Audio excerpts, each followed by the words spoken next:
Welcome to PALCS video series Winging It. My name is Sarah. And I'm Zealand. And we're sitting down with PALCS staff, students, and alumni to learn more from and about the PALCS community. And we're here to answer your questions, provide you with fun announcements, and dig deeper with the people that make PALCS possible. Let's get into it. All right, today we're interviewing Katie Schick. She's PALCS College and Financial Advisor. Hi, Katie. Welcome. How are you doing today? Hi, guys. I'm doing great. How are you? Great. Great. Thanks. So tell us a little bit about who you are and what you do here at PALCS. Sure. So my name is Katie. I am based in Lancaster, PA, but I am from the hometown of Westchester. So I am currently serving as the PALCS College and Career Advisor. I work primarily with juniors and seniors to kind of help them navigate and, kind of show them the way of how to go about finding a plan for after graduation, whether that be college or a job or community college or anything in between. So I spend a lot of time meeting with juniors and seniors, and I've had a great start so far at PALCS. Since there's so many pathways after high school, you just named a few. How do you determine along with the student, like, okay, it looks like you definitely are headed on directly to college path versus someone that you're like, okay, maybe we're going to go look in the workforce and see where you can go in that direction? Sure.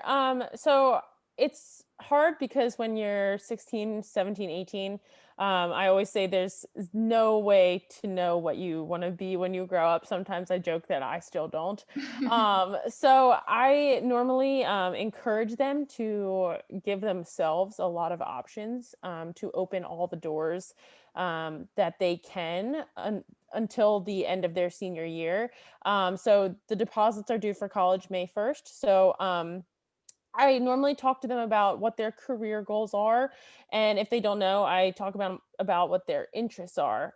So at least they can kind of narrow down, what their frame of mind is or what their area of interest is. And then we can talk about the different pathways that you can take. And then I encourage them. So if they're not really sure and maybe they want to do real estate or maybe they want to do computer science, those are two very different degrees. So I encourage them to apply to a community college or a real estate certificate program, and then also apply to those computer science schools, etc. Learn about them, get your acceptance letters, and then, weigh your options. But I always say that there's no downside to applying. What path did you take out of high school? Sure. I went to college for 4 years. I transferred, so lucky me, I got to do the college process twice. And then I started working for the PA College Advising Corps. And we are college advisors that get placed in schools around Pennsylvania to kind of help the guidance office as somebody who is just focused on the post-grad path. So yeah, I kind of took the typical route. I was an athlete, but I'm lucky now that I've worked with a lot of students. I kind of get to see and experience all the different types of routes now. So it's been really fun. Very cool. What are some ways that students can reach out to you, or do you kind of set up meetings with them? How does that work? So I have access to all of the junior and senior guidance courses on Canvas. So they can always send me a message on Canvas. They can also access my virtual classroom. It's a really great resource that a lot of students don't know. And it's in the lobby. The PALCS lobby. There's a ton of information about college access, of how to navigate the path, etc.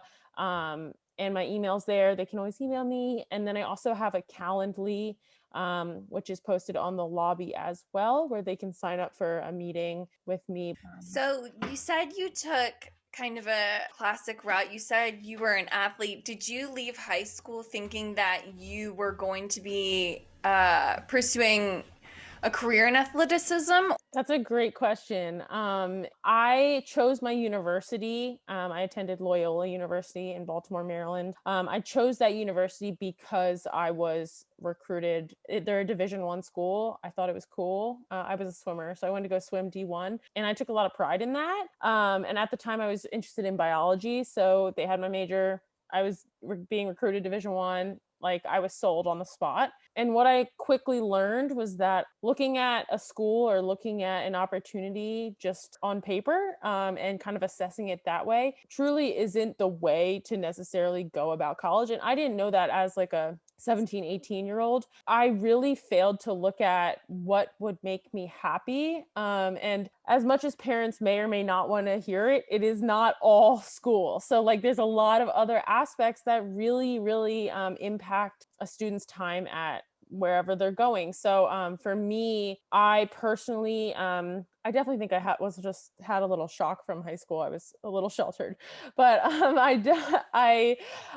for me, it didn't have the community that I wanted. The social life was not something that fit who I was. I struggled being far from home, but I loved the swimming and I had no complaints about my professors. So on paper, it should have worked, right? Right. But I ended up transferring to Franklin and Marshall College in Lancaster, Pennsylvania.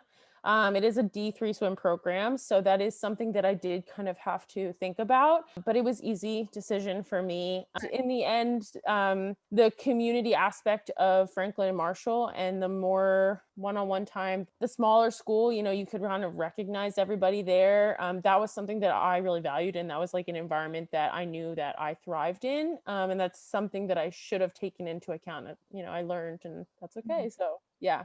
I think that's huge because those are insights that you only understand and go through by trial of experience. So sounds like you have a ton to bring to what you do and how you approach the students that you're working with now.